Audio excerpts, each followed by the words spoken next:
Mr. President. Senator from Rhode Island. Well, thank you, Mr. President. We are 4 months into the fiscal year, and our colleagues on the other side of the aisle have still not agreed to a deal to fund the federal government, including the Department of Defense. In a matter of days, we'll face the prospect of a long-term continuing resolution or a government shutdown if an agreement on overall funding levels cannot be reached. From the moment President Biden submitted his budget request, Republican leaders said his proposed $12.6 billion increase for defense was not enough. So, on a bipartisan basis, we worked to raise that number to a level proposed by the ranking member of the Armed Services Committee and supported by every Republican on the committee, as well as the 88 senators who voted for the final National Defense Authorization Act.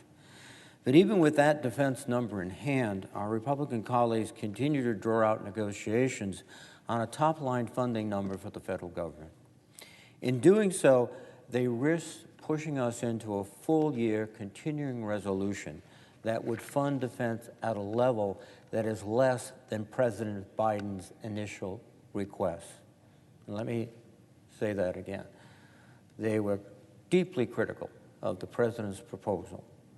They worked, and we worked with them, to get a robust increase in defense spending, and now they're prepared to accept a number even below President Biden's request. Make no mistake, a full-year CR will shortchange our military, and it will disrupt the efficient operations of the federal government in the midst of international tension, the ongoing COVID-19 pandemic, and a fragile economic recovery. As my colleague from Ohio has just pointed out, we're in a serious confrontation on the Ukrainian border between Russian forces and Ukrainian forces. And we've indicated that we want to help. A big part of that help will come from the Department of Defense, but it'd be very difficult with a continuing resolution to marshal the help and support our colleagues and our friends in the Ukraine. As I noted, the outlines of a reasonable agreement for both defense and non-defense funding have been evident for some time. Indeed, the National Defense Authorization Act, which passed on a bipartisan basis in December, set a funding level for defense that is 5% higher than last year's enacted level. It reflects the level proposed by Ranking Member Inhofe, and as chairman of the Senate Armed Services Committee, I fully supported that funding level and co-sponsored Senator Inhofe's amendment to authorize the increase. For his part, Chairman Leahy has adopted the NDAA defense funding levels in the bills that the Appropriations Committee introduced in November. He accommodated that increase by reducing funding for domestic programs by $22.5 billion from the level in the administration's request. So Democrats have agreed to increase defense funding and to reduce non-defense funding from the levels requested by the president. In doing so, Democrats proposed a budget that funds defense activities at a level that is higher than non-defense activities. Let me underscore that point, because GOP leaders often say there should be parity between defense and non-defense spending. Senate Democrats have proposed spending bills that have $777.5 billion for defense and $753 billion for every other discretionary program: the VA, education, agriculture, the FBI, Department of Homeland Security, and so on. Democrats have offered our Republican colleagues nearly everything they have asked for, but they won't take yes for an answer. And as we drift towards a full-year CR, our colleagues on the other side of the aisle are reacting with nonchalance to the impacts on defense. Let me remind my colleagues what a full-year CR will mean for national defense.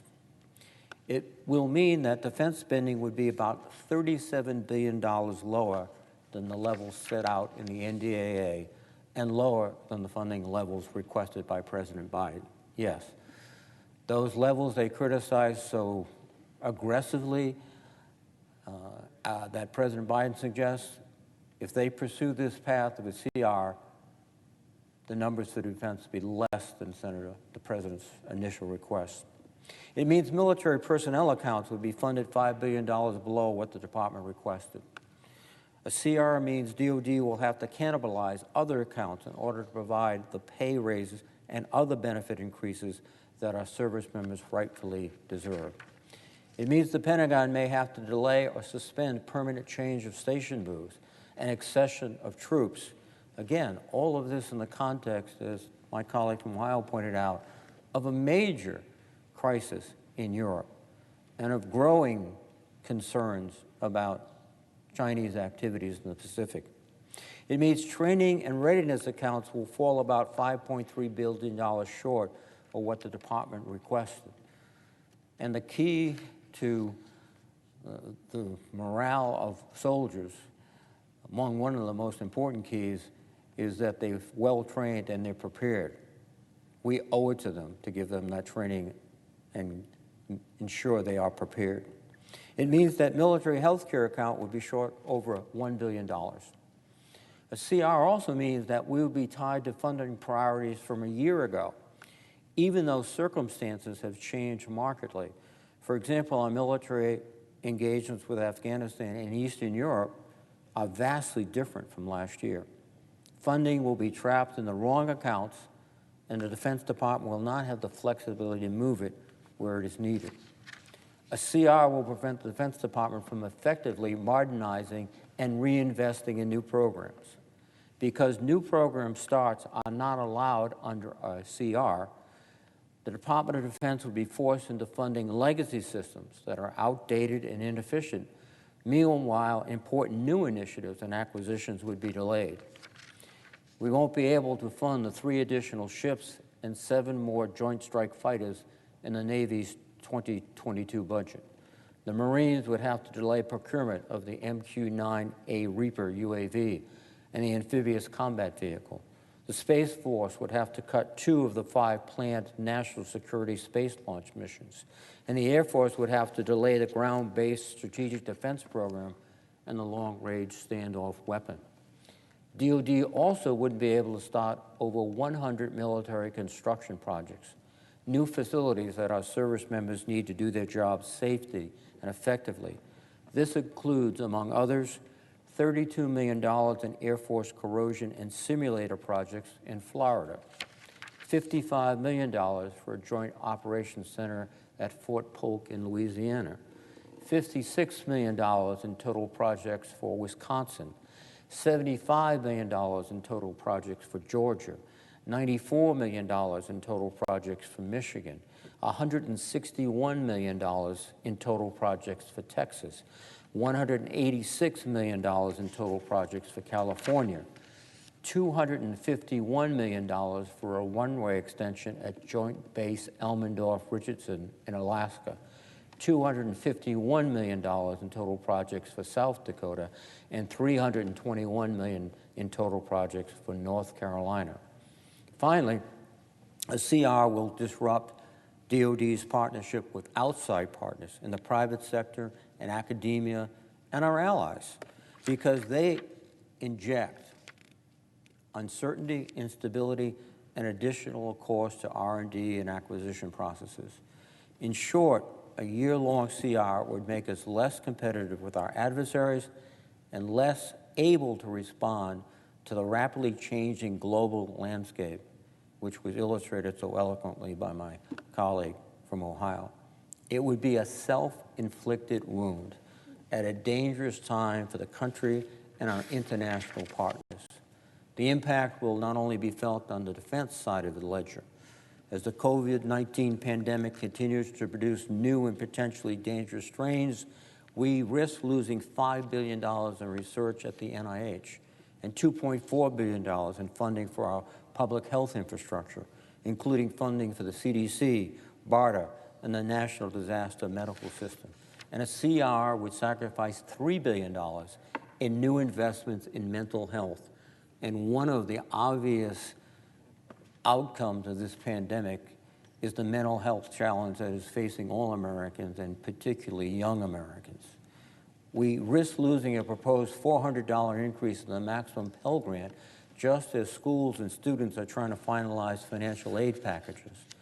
Too many students have put off their college education due to economic hardship and uncertainty during the pandemic. This Congress should not make matters worse by withholding student aid. A CR would also be a slap in the face to the Capitol Police, who have been stretched to their limit in the aftermath of the January 6th assault on the Capitol. It would deny the department needed funding to hire new officers for overtime and retention payments, as well as resources for officer wellness and mental health support. Chairman Leahy has bent over backwards to engage our Republican colleagues. 4 months into the fiscal year, we need them to reach an agreement. Otherwise, we risk a full-year CR in which everybody loses, most of all, the American people. Mr. President, with that, I would yield the floor and note the absence of a quorum.